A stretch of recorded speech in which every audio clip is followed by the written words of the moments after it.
The enemy comes in to rob, steal, kill, and destroy. But I come that they might have life, and that they might have it more abundantly. Welcome to the Antidote.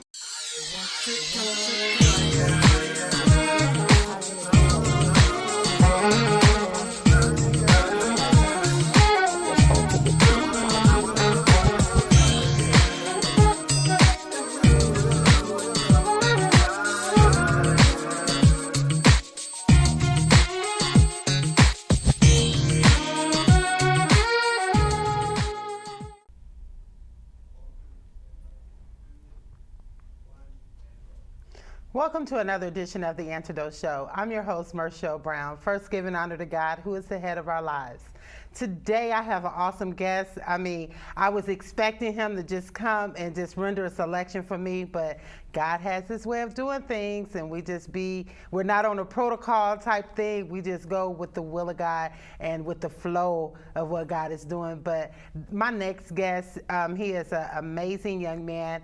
I had the opportunity to see and meeting him at an event I was a keynote speaker at. And he came up and he did a little rap thing. I was like, yeah, okay. We're going to have to get him on the antidote because he got the antidote. So we have Scott Free with us. He came to my birthday party and performed. If you didn't come, you missed a great treat. But check me out on Facebook and you'll be able to see the pictures. That's all I can give for you. But however, I thank everyone for coming out for my birthday. It was an awesome event. I was truly blessed. People were blessed. Souls were saved.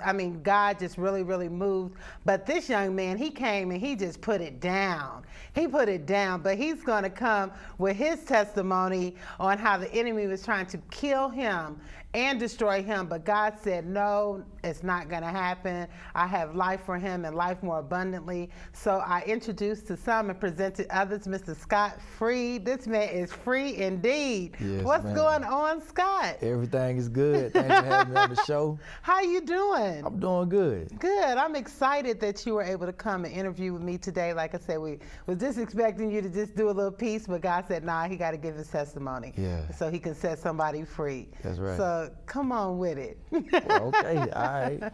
Well, I grew up in a single parent home, just me and my mom living in our home, and my father lived in Arkansas. Mm-hmm. So I would see him in the summertime.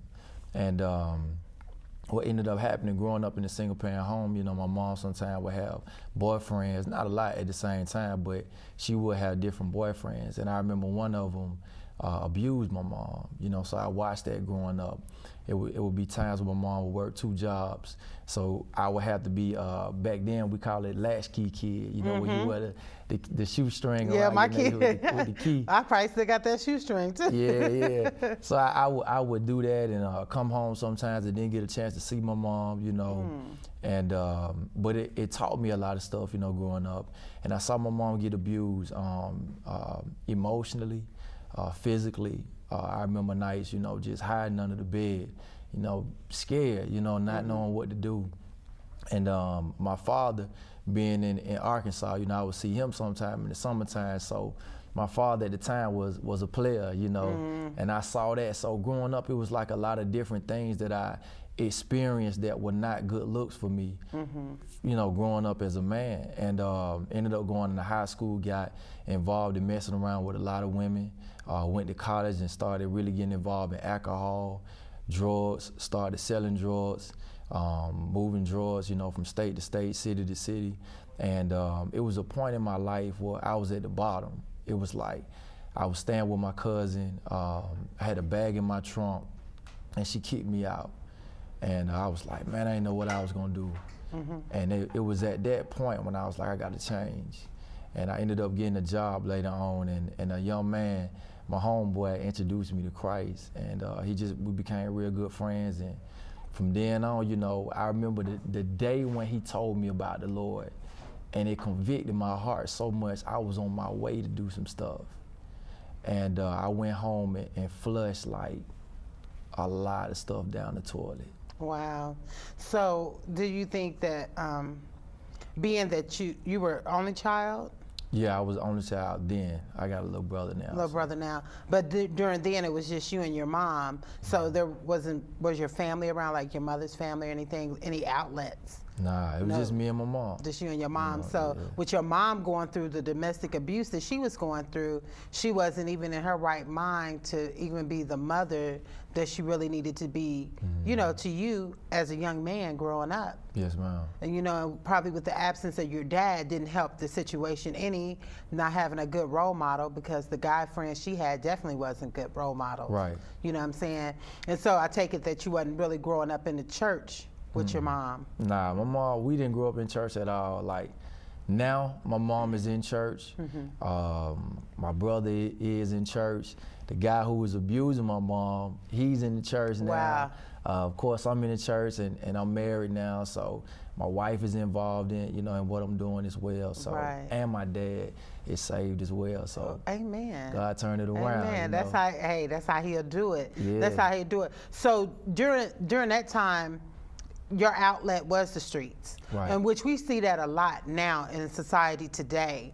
There's so many single parent homes, single parent mothers, and I mean there's the single parent fathers out there too.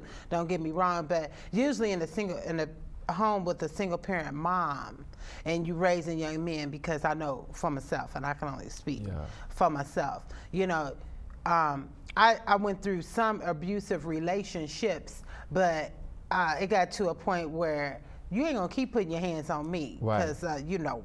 Right. You're just gonna have to go and get down. Yeah. You know what I'm saying? Yeah. It got to that point with her too now. You know, you get a little tired, you know. But then I'm sure it was really hard as a young man growing up without a role model, without an effective mother.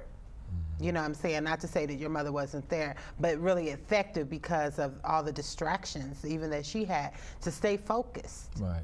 So when you went to school, so you graduated from high school. Yes, ma'am. And you went on to college. So it was still really a struggle to try to find out who Scott was. Right. That was probably the main issue. Yeah. Is really finding out who you were.